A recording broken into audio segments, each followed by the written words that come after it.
So on a Chromebook, you have the ability to organize apps within your app launcher and also to add a shortcut to apps on the shelf, which is the area at the bottom of your screen.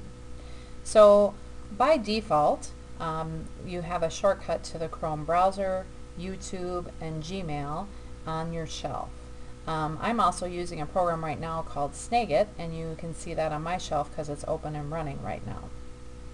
But we can take any apps from our app launcher and we can add a shortcut to it on our shelf. So let's say I want easy access to my Google Drive. I can literally just click and drag it down to my shelf. Maybe there's a project that I'm working on that I'm using the photo editor, and I want easy access to that while I work on my project. I can just click and drag it down to my shelf. I also have complete control over what order these are in down on my shelf, and I can remove anything from my shelf. So for example, we don't use Gmail in the Hudson School District, so I'm just going to click and drag it up, and that removes it from the shelf. It's still available in my apps launcher, so I can add it at any time, but it's just not on my shelf currently. Also, as 6th graders, we don't have access to YouTube, so I'm going to remove that one right away too. So if you work in Docs a lot and you want to have quick access to your Google Docs, I can just drag it down and it'll be there for me. So you have complete control over what apps you have a shortcut to on your shelf. We also have the ability to organize apps within the launcher.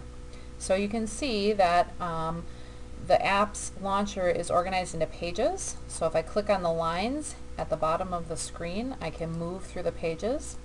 Many of these apps were installed for you by the school district. Some of them you might install yourself. But maybe you want to organize some of these into folders so you don't have quite so many pages. So for example, I might choose to put all of the Google things in one folder. So to create a folder, I literally just have to click and drag one on top of the other.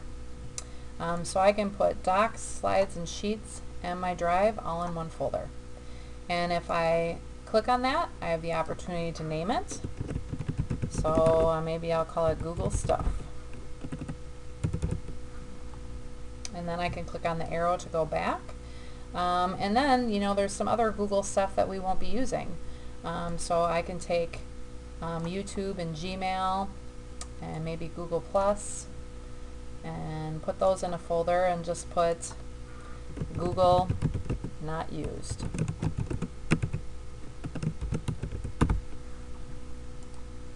And if I really want those out of the way, I can actually move them all the way to the last page. So you have complete control over what page your apps are on, if they're in a folder, how they're organized, that type of thing, to organize your launcher just the way you want it.